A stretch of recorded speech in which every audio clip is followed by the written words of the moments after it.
এক ঈদের মার্কেটে যদি টাকা একটু কম হয়, কোন বছর সুখ শান্তি মতো ঈদের মার্কেট করতে দিছো?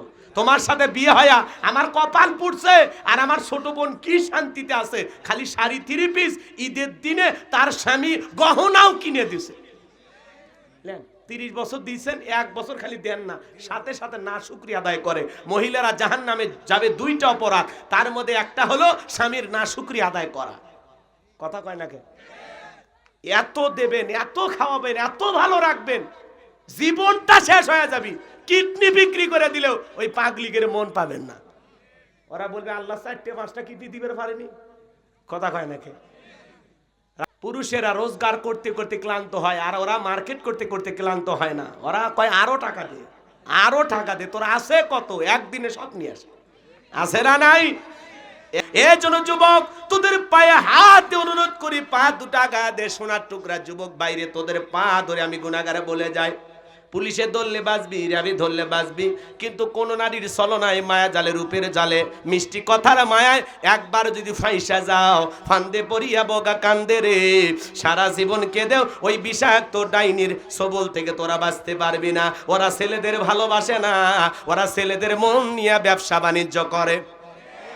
যে যত দামি গিফট করে তারে তত বেশি ভালোবাসে। মেয়েদের মন আকাশে রং ধনুর মতন, মুহূর্তে মুহূর্তে রং বদলায় গিরগিটি। কথা কয় না, রাগ করে। ওই যে কারে ভালোবাসে ও নিজেও জানে না, মুখ দিয়ে ফেনা তোলে ভালোবাসি ভালোবাসি। এই যুবক, বিয়ের আগে অবৈধ প্রেম ভালোবাসা করা জায়েজ না হারাম? তুমি স্কুল ছুটি হবে, ওই জায়গায় যে এতিমের মতো দাঁড়ায় থাকো, ভিতর থেকে কে বের হবে? তোমার মা। হ্যাঁ, মাহফিলে যায় মেলায় ঘোরো, মহিলাদের দিকে তাকাও, কি ব্যাপার? যুবক, নিজের চোখটাকে কন্ট্রোল করো। কুল্লিল মুমিনিনা গুদ্দুনা মিন আবসারিহিম, আল্লাহ বলেন মুমিন পুরুষের দৃষ্টি থাকবে নিচের দিকে। আল্লাহ রাসূল কিভাবে পথ চলতেন? পাহাড় থেকে মানুষ যদি নামে, আসমানের দিকে তাকাবে না মাটির দিকে? তো আল্লাহ রাসূল যখন পথ চলতেন, মাটির দিকে তাকায় তাকায় পথ চলতেন। নবীর উম্মত হিসাবে এইভাবে রাস্তা চলার দরকার আছে না নাই? আর আপনি এদিক ওদিক তাকান আর বলেন একবার তাকান জায়েজ। কোন হুজুর কয়? হঠাৎ তাকান মানে হঠাৎ যদি চোখে কোনো নারী পড়ে যায় সেটা ভিন্ন বিষয়। দেখেছেন, বিদ্যুৎ চমকানোর মতো খালি সাথে সাথে দৃষ্টি ফিরান। আর আপনি যদি ভাবেন না একবার দেখা যাবি, ইচ্ছা তারে তাকান, যতদূর নজর যায়। হ্যাঁ, রাগ করেন? টাকা জায়েজ আছে। আজকে যুব সমাজকে নষ্ট করছে যে সবচাইতে মূল যে বিষয়, সেটা হলো এই মোবাইল। এটা যুব সমাজকে নষ্ট করে দিয়েছে, ওদের রাতের ঘুম কেড়ে নিয়েছে, ওদের জীবনটা উলট পালট করে দিয়েছে এই মোবাইল। সারা রাত জায়গা জায়গা জানালা দরজা লাগাইয়া একা একা মোবাইল উল্টা পাল্টা ভিডিও দেখে। মা যখন দরজা নক করে, এই রুবেল, এই ভিতরে কি হয় রে? বাংলাদেশের স্বাধীনতার যুদ্ধ হয়েছে 1971 সালে, যুদ্ধে 30 লক্ষ মানুষ শহীদ হয়েছে, পড়ার ভান করে। আবার মা চলে গেলে আবার মোবাইল। বলেন বলেন, মোবাইলের ওজন কম, কিন্তু মোবাইলের মাধ্যমে পাপের ওজনটা অনেক বেশি। কথা বলেন, রাগ করেন? দেশে মোবাইল আইছে, চিঠি বন্ধ হইয়াছে, দিওয়ানা বানাইছে, পোলা মাইয়ার মনের কথা ভাসে বাতাসে। ও দেখো পোলা পানের মন বাদা ফেসবুকে এখন, মোবাইলে চ্যাটিং কইরা কাটায় সারাক্ষণ। এই মোবাইল পাইয়া দেখো মদনের মাইয়া কি কাণ্ড ঘটাইছে, স্বামী সংসার রাইখা নাকি পলাইয়া গেছে, সে যে স্বামী সন্তান রাইখা নাকি পালাইয়া গেছে। 2 বাচ্চার মা, 4 বাচ্চার মা পরকীয়া প্রেম করে আরেকটা ছেলের হাত ধরে পালিয়ে যায়। যে নারী সন্তান রেখে, স্বামী রেখে আর একটা পর পুরুষের হাত ধরে সংসার ত্যাগ করে পালিয়ে যায়, ওটা নারী না, ওটা বিশ্বাসঘাতক নারী। কেমনে পারলা মা? স্বামী রাইকা, সন্তান রাইকা আর একটা পুরুষের হাত ধরতে কেমনে পারো? হে নারী, তুমি তো বহুরূপী। কথা কর না কে? স্বামী ভাল লাগে না, পর পুরুষের দিকে নজর দেয়। হে, কথা কর না কে? স্বামীর সামনে কথা মুখ দিয়ে বললে উল্টা পাল্টা কথা, যদি ডাকে অমুকের মা ওইদিকে আসো, কি হচ্ছে, খালি ডাকে, আমার মনে হয় কাজ কাম নাই। কথা কর। এই অমুকের মা গোসলে আসছে একটু লুঙ্গি কাপছে লুলে আছে, লুঙ্গি নিয়ে যাওয়ার শক্তিও নাই, আমাকে মনে হয় দাসী বান্দি নিয়ে যাচ্ছে। কি ব্যবহার, কুকুরের মতো। আর পর পুরুষের সাথে দেখা হলে কথা হলে কি রোমান্টিক। কোথা থেকে এসেছেন ভাইয়া, কাকে চাচ্ছেন? বাদশাহ, ও তো আমারই স্বামী, ও দুষ্টটা বাড়িতে নেই, আপনি আসেন এক কাপ চা বানায় দে। আমি কিন্তু খুব ভালো চা বানাইতে পারি। হ্যাঁ, কি মিষ্টি সুর, কুকিল কোনটি সুর বের হয় তখন অন্য পুরুষ দেখলে। আর স্বামীর সামনে মেজাজ বাপ রে বাপ, সব সময় 200-র উপরে মেজাজ থাকে। এইদিকে শোনো, যাবো না কথা কম আছে না? এরকম অবশ্য বারুদ মহিলা আপনারা পাননি, আপনারা ভালো পুরুষ। রাগ করতেছেন? মা বোনেরা হবে নরম। মেয়ে মানুষ যত নরম হবে তত সংসার জীবনে সুখী হবে। স্বামীর সাথে তর্ক করবা, জেদে জেদি করবা, রাগারাগি করবা, তোরে আউট করে আর একটা আনবো। কথা কর না কেন?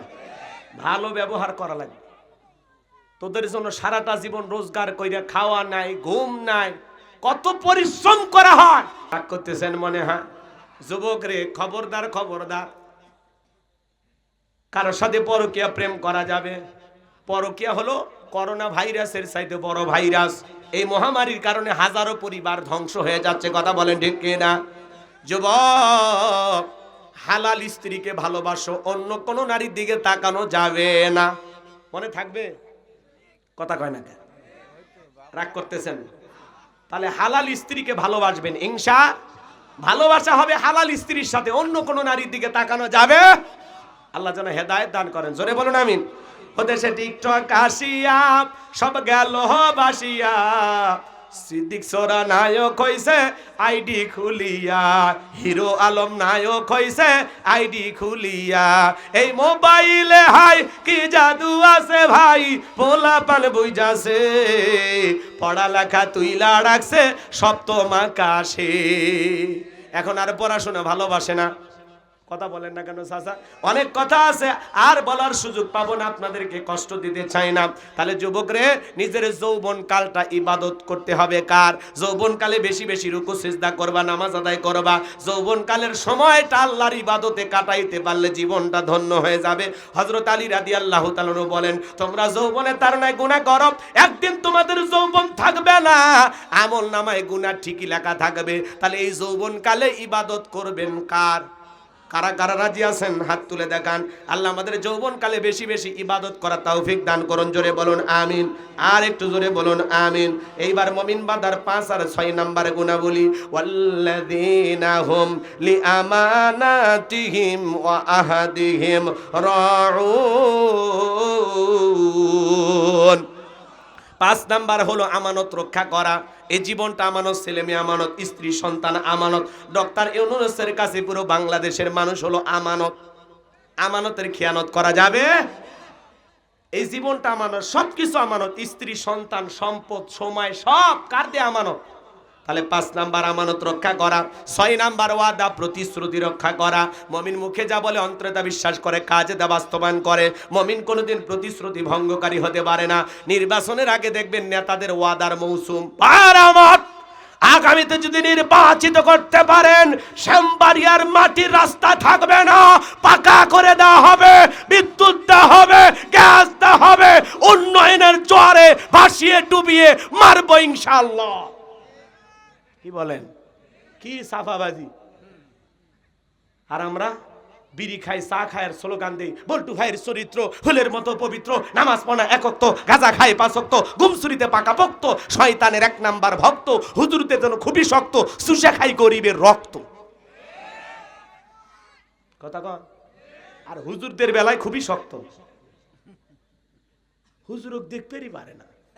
বিয়ের সময় ডাকে, জানাজায় ডাকে, ইমামতিতে ডাকে, সমাজের নেতাগিরি করবে গেলে হুজুর আপনি ভালো মানুষ, পিছেন তো পিছেন। কে বলছেন রাজনীতির? আপনি কি? ওরা আগে যাবে, ঠিক মতো ওযু করা জানে না, বিসমিল্লাহ বলতে পারে না, ওরাই বলে নেতা হবে। দেখেন না এক এক নেতার বক্তব্য, আউযুবিল্লাহি বিসমিল্লাহির রহমানির রহিম, মানে আউযুবিল্লাহ আর বিসমিল্লাহ ভাঙ্গে এক জায়গাত করছে। আছে না না নেতা? আপনারা আমাকে ভোট দিয়ে নির্বাচিত করেছেন, এই জন্য আমি নিজেকে একবার গর্ববতী মনে করছি। আজকের মাহফিলে আমাকে প্রধান অতিথি বানাইছেন, এই জন্য আমি নিজেকে আরেকবার গর্ভবতী মনে করছি। মহিলাও নাকে কাপড় দিয়ে হাসি আর বলে, আল্লাহ আমি বিয়ের পরে বছরে গর্ভবতী হলে আমি একবার, আর এ নেতায় 1 মিনিটে 2 বার, এ তো পুরো দেশ ভরায় ফেলবে। আছে না নাই? রাগ কইরেন না, এমন নেতার পেছনে দৌড়ে লাভ আছে? মসজিদের ইমাম যদি সমাজের নেতা হয়, সমাজ পরিবর্তন হয়ে যাবে। ভালো মানুষ দরকার, সৎ মানুষ দরকার। দুর্নীতিবাজ, চাঁদাবাজ, টেন্ডারবাজ এদেরকে ক্ষমতার চেয়ারে বসানো যাবে না। আগামীতে সিদ্ধান্ত নেওয়া লাগবে, নেককার, নামাজি, আল্লাহওয়ালা, আমানতদার ভালো মানুষের প্রয়োজন। দলমত কিচ্ছু বুঝে না, ভালো মানুষ চাই, যারা 1 টাকা এদিক সেদিক করবে না। এ কথা কন নাকি আপনারা? সামনে বুঝে শুনে কাজ করবেন, খুব বুঝে শুনে। 54 বছর ভুল গেম খেলেছেন, এবার ঠিকঠাক একটু গেমটা খেলবেন। এ কথা কয় না কে? হ্যাঁ, খালি ফ্রি ফায়ারে মাথা পাগলা হয়ে দেশটা। ওই সালার ভিতরে ঢুকে ঠিকঠাক জায়গা মতো কাম করবি। আল্লাহ যেন হেদায়েত দান করেন, সঠিক বুঝ দেন। এটা জোরে কর না আমি। তাহলে 6 নাম্বার ওয়াদা, প্রতিশ্রুতি রক্ষা করা। নির্বাচনের সময় 153টা ওয়াদা দিবেন, কাজের বেলা একটাও করবেন না, এমন নেতা দরকার নাই। আর সত্যিকার নেতারা কথা বলে কম, কাজ করে বেশি। এই কথা ক্লিয়ার না? ভেজাল আছে? মিথ্যা প্রতিশ্রুতির জালে গা ভাসানো যাবে না। 7 নাম্বার, আল্লাহ রাব্বুল আলামিন বলেন, আল্লাযীনা হুম আলা সালাওয়াতিহিম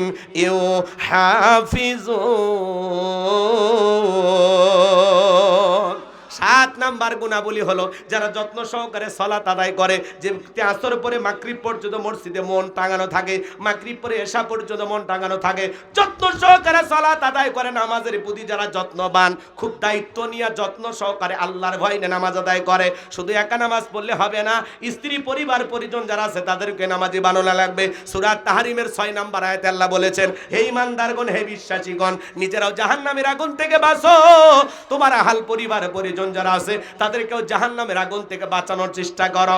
একটা পরিবারের 6 জন সদস্য, সবাই যদি নামাজ পড়ে ভালো লাগে না খারাপ লাগে? 4 জন সদস্য, সবাই যদি নামাজ পড়ে ভালো লাগে না খারাপ লাগে? পৃথিবীর সফল বাবা তারা ছেলের হাত ধরে মসজিদে নিয়ে যাবে যারা।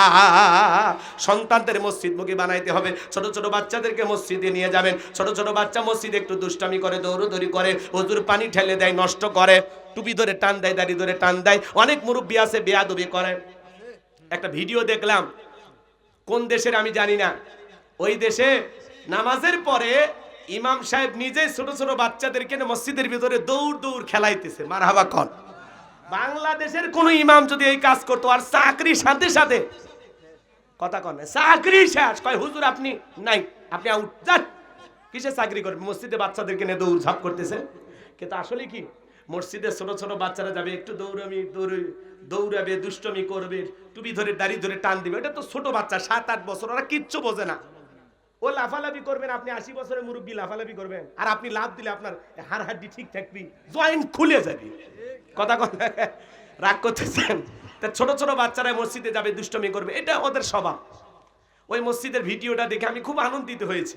এজন্য শুধু মসজিদটা সুন্দর করলে হবে না, মসজিদের দরজায় লিখে রাখবেন, এখানে ছোট বাচ্চা মসজিদে আসলে চকলেট খাওয়ানো হয়, দেখবেন মুসল্লি বাইরে যাবে। কথা কান। আমাদের ভবিষ্যৎ প্রজন্ম হবে নামাজি, এটাই তো আমরা চাই। ছেলে মেয়েগুলো নামাজি হইলে ভালো লাগবে না খারাপ লাগবে? বিশ্বনবী জুমার খুতবা দিতেছেন, হাসান আর হোসাইন 2 ভাই কাতারের মধ্যে সেই দৌড়। আল্লাহ রাসূল 2টা হাত ধরলেন, খুতবা বন্ধ করে 2 ভাই কাঁধে নিয়ে এসে সুন্দর করে 2 ভাই 2 হাত ধরে খুতবা দিতেছেন। সুবহানাল্লাহ। নবী মাগরিবের নামাজ পড়ে, হোসাইন যা মনে করছে নানা ঘোরা হয়েছে, আচ্ছা তার পিঠের উপর বসে আছে, নামে না। আল্লাহ রাসূল যখন হাত দিয়ে নামাইতে চায়, আল্লাহ ডেকে বলে, পয়গম্বর নামাবেন না, আপনি যেমন হোসাইনকে ভালোবাসেন, আমি আল্লাহও তেমনি হোসাইনকে ভালোবাসি, বলুন সুবহানাল্লাহ। ছোট ছোট বাচ্চা মসজিদমুখী হবে, এটা আমরা চাই তো ইনশাআল্লাহ। 40 দিন জামাতের সেই ছোট বাচ্চার নামাজ পড়লে একটু গিফট দেন, উৎসাহ দেন, পুরস্কার দেন, তাহলে কি হবে? নামাজের সংখ্যা বাড়বে। পারবো তো ইনশাআল্লাহ? ছোট বাচ্চা ওযু পারে না, আপনি বলেন 10 টাকা দিব, আমি যেইভাবে ওযু করব ওইভাবে যদি ওযু করতে পারে, কয় টাকা উপহার? 10 টাকা। আপনার এই 10 টাকা লোভে পড়ে ক্লাস 3-2 এর বাচ্চাটা সুন্দর করে ওযু করবে, দেখবেন 10 টাকা লোভে ঠিক আপনার মতোই ওযু করবে। কারণ এখনকার বাচ্চারা কম্পিউটার, জন্ম নিয়ে একটা নাসা বিজ্ঞানী। কথা কন না কি আপনারা? কম বুদ্ধি না বাচ্চাকারে? আর বাংলাদেশের বাচ্চারা খুব অ্যাডভান্স। রাগ করেন? এগিয়ে যাবে আমাদের দেশ। দেখলেন না একটা ছেলে কি হাই রে, স্যালো মেশিন দিয়ে হেলিকপ্টার বানাছে। ওর বুদ্ধি কি? কোন জেলায় বাড়ি? কথা কর না কেন? বরগুনা হোক আর টাঙ্গাইল হোক আর কিশোরগঞ্জ, জেলার নামই তো ভুলে গেছে। মানিকগঞ্জ শহরের ভিতর, শহরের ভিতরই তো দেখলাম ভিডিও। কি বুদ্ধি বাড়ে! স্যালো মেশিন মানে ব্রেন খাটাইয়া ওই ছেলেটা হেলিকপ্টার মানে আকাশে উঠতেছে। এদেরকে একটু সহযোগিতা করলে, সরকার একটু সাপোর্ট দিলে এরা ওলি গলি হেলিকপ্টার বানিয়ে দিবি। কথা কন ঠিক কিনা? বাচ্চাগুলোর বুদ্ধি আছে। মাঝে মাঝে দেখবেন নতুন কিছু আবিষ্কার করে ছোট ছোট বাচ্চারা। কি জ্ঞান, কি বুদ্ধি আল্লাহ দিয়েছে! আলহামদুলিল্লাহ কোন আল্লাহ এই দেশের মানুষদেরকে আরো জ্ঞানী বানায় দেন, হেলিকপ্টার বিমান বানানো তৌফিক দেন। জোরে কোন আমিন। প্রযুক্তির দিক দিয়ে আমরাও বাংলাদেশ একদিন এগিয়ে যাব ইনশাআল্লাহ। বিশ্বের দরবারে আমাদের দেশের তৈরি করা জিনিস বিক্রি হবে। কথা কোন ঠিক কিনা? কি বলেন? চেষ্টা করলে হবে না? কিন্তু আমাদেরকে দমিয়ে রাখা হয়েছে, কষ্ট হয়। ছোট ছোট বাচ্চাদেরকে দেখবেন ওযু শিখাবেন। আপনি মারা গেলে আজকে এই বাচ্চাকে যদি ওযু শিখান, নামাজ শিখান, আপনার জানাজা ওই ছেলেটা কাঁদবে আর বলবে এই চাচা আমারই ওযু শিখাইছে, নামাজ শিখাইছে। কথা কোন ঠিক কিনা? তাহলে আমরা সন্তানদেরকে নামাজি বানাবো তো ইনশাআল্লাহ। এই 7টা গুণাবলী কারা কারা আমল করবেন হাত তুলে দেখান তো দেখি। আল্লাহ আমাদের সবাইকে 7টা গুণাবলী আমল করা তৌফিক দান করুন। জোরে বলুন আমিন। আমল করতে পারলেই আল্লাহ রাব্বুল আলামিন বলেন উলাইকা হুমুল ওয়ারিসুন আল্লাযীনা ইয়ারিসুনাল ফিরদাউস হুম ফিহা খালিদুন। আমার আল্লাহ বলেন তারাই হবেন উত্তরাধিকারী, তারা হবেন জান্নাতুল ফিরদাউসের মেহমান, সেখানে তারা চিরকাল বসবাস করবেন। আমার আল্লাহ কোনোদিন তাদেরকে জান্নাত থেকে বের করে দেবেন না। চিৎকার মেরে বলুন সুবহানাল্লাহ। আল্লাহ আমাদের সবাইকে জান্নাতে যাওয়ার তৌফিক দান করুন। জোরে বলুন আমিন। শেষ কথা এদিক, 1 নাম্বার বিনয়ের সহিত নম্রতার সহিত আল্লাহর ভয়ে নামাজ আদায় করা। 2 নাম্বার জবাবে অনার্থক কথা বলা যাবে না, অনার্থক কাজ করা যাবে না, অনার্থক জিনিস শোনা যাবে না। ভালোটা বলবো, ভালো কাজ করব, ভালোটা শুনবো। সব আছে যেখানে, আমরাও আছি সেখানে। 3 নাম্বার আল্লাহ ধনী বানালে হিসাব করে যাকাত দেব। 4 নাম্বার যৌবন কালটা আল্লাহর ভয়ে ইবাদতে কাটাবো। যৌবন কালে সকল গুনাহ থেকে নিজেকে বাঁচায় রাখবো। 5 নাম্বার আমানত রক্ষা করব। 6 নাম্বার ওয়াদা প্রতিশ্রুতি রক্ষা করব। 7 নাম্বার যত্ন সহকারে আল্লাহর গোলামি সঠিকভাবে নামাজ আদায় করব। আল্লাহ তৌফিক দান করুন। ওয়া আখিরি দাওয়ানা আনিল হামদুলিল্লাহি রাব্বিল আলামিন। আসসালামু আলাইকুম ওয়া রাহমাতুল্লাহি ওয়া বারাকাতুহু। মুশফিকুজ্জামান রাজীব সাহেবকে আল্লাহ কবুল করে নেন। সভাপতি হিসেবে যাদের নাম আছে আল্লাহ কবুল করেন। প্রধান অতিথি জনাব ডক্টর এম এ মহিত সাহেবকে আল্লাহ কবুল করেন। অনেকের নাম রয়েছে, বিশেষ অতিথি হিসেবে আল্লাহ কবুল করেন। উপদেষ্টা মণ্ডলী হিসেবে যাদের নাম আছে আল্লাহ কবুল করে নেন। আলোচনা করেছেন আমন্ত্রিত ওলামা ইকরাম মুফতি আব্দুল্লাহ আল মামুন, ওবায়দুল্লাহ আল কাউসারি, রাকিবুল ইসলাম খোকন সহ যত ওলামা ইকরাম কথা বলেছেন, আল্লাহ সকলের কণ্ঠ দিনের জন্য কবুল করে নাও। আল্লাহ তাআলা মাগরিব থেকে পর্যন্ত যত আলোচনা হয়েছে প্রত্যেকটি কথা আমাদের আমল করার তৌফিক দিয়ে দাও। আমরা যারা হাত তুলে দিয়েছি, অনেকের মা নাই, বাবা নাই, এতিম মা নাই, কবরে চলে গেছে। জনম দুঃখিনী মা বাবার কবরে আর সবটুকু পৌঁছায়া দাও। আদরে আব্বা আম্মার কবর জান্নাতের বাগান বানায় দেন। রব্বির হামহুমা কামা রব্বায়ানি সগীরা ওয়া রব্বির হামহুমা কামা রব্বায়ানি সগীরা। পিতামাতা যাদের বেঁচে আছে আল্লাহ হায়াত বাড়ায় দাও।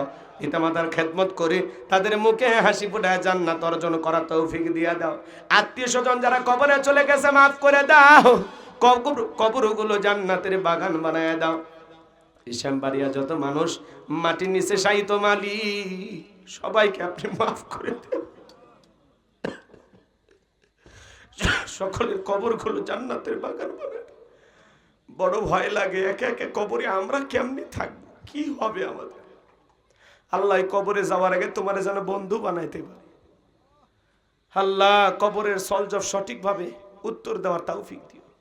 আমাদের কবরগুলো প্রশস্ত বানায় দিও। কবর থেকে জান্নাত পর্যন্ত রাস্তা তৈরি করে দিও। আল্লাহ মাহফিলে নগদে বাকি দিয়ে যত মানুষ টাকা পয়সা দান করেছে আল্লাহ সকলের দানগুলো কবুল করো। মসজিদ কমিটি কাল কিয়ামত পর্যন্ত কবুল করো। মাস্টার সাহেব সহ যত মানুষ আজকের মাহফিল বাস্তবায়ন করার জন্য লাইটিং মাইটিং পোস্টার ব্যানার ডেকোরেটর ভাইরা সহ যারা যেভাবে সহযোগিতা করেছেন তরুণ যুবকেরা আল্লাহ সকলের সহযোগিতা কবুল আর মঞ্জুর করে নেন। এর বিনিময়ে দুনিয়া আখিরাতে উত্তম জাযা দান করেন। তাদের ঈমান খালিদ বিন ওলীদের মতো বানিয়ে দেন। দূর দূরান্ত থেকে যারা নারী পুরুষ ছুটে এসেছেন কোরআনের কথা শোনার জন্য আল্লাহ সবাইকে নিরাপদে বাড়ি পর্যন্ত পৌঁছার তৌফিক দিয়ে দেন। সবাইকে আপনার রহমতের চাদরে আবৃত করুন। সূরা আল মুমিনুন থেকে যে 7টি কোয়ালিটি 7টি গুণ তোমার গোলামদের সামনে বলেছি আল্লাহ, আগে প্রথম আমাকে এরপরে আমার শ্রোতাদেরকে এই কথাগুলো আমল করার তৌফিক দিয়ে দাও আল্লাহ, আমলের জিন্দেগি গড়ার তৌফিক। সবাইকে 5 ওয়াক্ত নামাজি বানায় দাও। জাহান্নামের আগুনের ভয় দিলের মধ্যে পয়দা করে দাও। গুনাহ থেকে বেঁচে থাকার তৌফিক দিয়ে দাও আল্লাহ। তামাম পৃথিবীর মুসলিম উম্মাহকে হেফাজত করো। ফিলিস্তিনি মুসলমানদেরকে বিজয় দাও। বাংলাদেশের মসজিদ মাদ্রাসা কবুল করো। হক্কের ওলামা ইকরামদের কবুল করো আল্লাহ। দেশি বিদেশি সকল চক্রান্ত ষড়যন্ত্রের হাত থেকে আমাদের প্রিয় মাতৃভূমি বাংলাদেশ কালা হেফাজত করো। এই জমিনকে কোরআন আর ইসলামের জন্য কবুল করো। একটা বার দেখতে চাই কোরআন দিয়ে দেশটা চললে কেমন দেখা যায়। আল্লাহ এই জমিনকে কোরআন আর ইসলামের জন্য কবুল করো। আমার ভাগিনা আতিককে, আমার প্রিয় ভাই আব্দুর রহিমকে আল্লাহ কবুল করে নেন আল্লাহ। আমার ড্রাইভার ভাইকে কবুল করে নেন আল্লাহ তাআলা। মিডিয়ার ভাইদেরকে কথাগুলো সঠিকভাবে প্রচার করার তৌফিক দিয়ে দেন আল্লাহ তাআলা। দূর দূরান্ত থেকে যারা ছুটে এসেছেন সবাইকে নিরাপদে বাড়ি পর্যন্ত পৌঁছার তৌফিক দিয়ে দেন। জীবনে আর কোনোদিন যদি এলাকার মানুষের সাথে দেখা না হয় এই মুখগুলো জান্নাতের সিঁড়িতে পরিচয় করে আল্লাহ। আমাদের জিন্দেগির জানা অজানা ছোট বড় গোপন প্রকার সমস্ত গুনাহগুলো মাফ করে দাও। তুমি রহিম, তুমি রহমান, তোমার অনেক দয়া। ওয়া আনতা আরহামুর রাহিমিন। আল্লাহ তোমার দয়ার সাগরের দিকে তাকায় আমাদের সকলের তামাম জিন্দেগির গুনাহগুলো মাফ করে দাও। গভীর নিশীথে হাত তুলে ধরেছি আল্লাহ, ফেরাইয়া দিও না, ফেরাইয়া দিও না আল্লাহ। আমাদের সকলের তামাম জিন্দেগির গুনাহগুলো মাফ করে দাও। ওই কঠিন জাহান্নামের আগুন থেকে আমাদের মুক্তি দাও। রব্বানা আতিনা ফিদ দুনিয়া হাসানাতাও ওয়া ফিল আখিরাতি হাসানাতাও ওয়া কিনা আযাবান নার। আল্লাহ আমাদেরকে মাফ করে দেন আল্লাহ। বাকিটা জীবন তোমার গোলামি করে কাটানোর তৌফিক দিয়ে দাও আল্লাহ। এলাকার একজন সুনামধন্য ওয়াইজ ছিলেন, বক্তা ছিলেন, মাওলানা রিজাউল করিম কাউসারি, চলে গেছেন খবর। আল্লাহ তার স্বামী স্ত্রী দুইজনে কবরে শায়িত, তাদের কবরগুলো জান্নাতের বাগান বানায় দাও আল্লাহ। তাদের কবরগুলো জান্নাতের বাগান বানায় দাও। সুবহান রাব্বিকা রাব্বিল ইজ্জাতি আম্মা ইয়াসিফুন ওয়া সালামুন আলাল মুরসালিন ওয়ালহামদুলিল্লাহি রাব্বিল আলামিন। আল্লাহ জীবনে একটাবার আমাদের সবাইকে বাইতুল্লাহর মেহমান হিসেবে কবুল করো আল্লাহ। আমি গুনাহগার, বাইতুল্লাহ যাওয়ার নিয়ত করেছি আল্লাহ। আল্লাহ এই সফরটাকে সহজ করো, কল্যাণকর বানায় দাও আল্লাহ তাআলা। সারা পৃথিবী থেকে যত হাজি আসবে আল্লাহ সকলের হজকে তুমি কবুল করে আল্লাহ। জীবনে একটাবার আমাদের সবাইকে তোমার বাইতুল্লাহর মেহমান হিসেবে কবুল করে। রাসূলের রওজা পাকে দাঁড়িয়ে সালাম দেওয়ার সুযোগ করে দিও। যে মাসে মরণ দিব মাসটা যেন রমজান মাস হয়, যেই দিনে মরণ দিবা দিনটা যেন জুমার দিন হয়। নামাজের সিজদারত অবস্থায় মৃত্যু দিয়ে, কোরআন পড়তে পড়তে মৃত্যু দিয়ে, ইসলামকে প্রতিষ্ঠিত করার জন্য রাজপথে জীবনটা বিলানোর তৌফিক দাও আল্লাহ তাআলা। আমি গুনাহগার, একটি মাদ্রাসা করেছি, আমার মাদ্রাসায় নূরে মাদিনাকে কবুল করো। আমার মাদ্রাসার পাশাপাশি মসজিদগুলো, কবরস্থান বানানোর যে স্বপ্নগুলো দেখেছি আল্লাহ, জীবনের স্বপ্নগুলো তুমি পূরণ করে দিও। সমস্ত বালা মুসিবত থেকে আল্লাহ তোমার গোলামকে তুমি হেফাজত করো। সকল চক্রান্ত ষড়যন্ত্র থেকে তোমার গোলামকে তুমি হেফাজত করো। মৃত্যুর সময় দয়ার নবীর চাঁদ মুখখানা দেখতে দেখতে আমাদের জবানে জারি করে দিও লা ইলাহা ইল্লাল্লাহু মুহাম্মাদুর রাসূলুল্লাহ সাল্লাল্লাহু আলাইহি ওয়াসাল্লাম।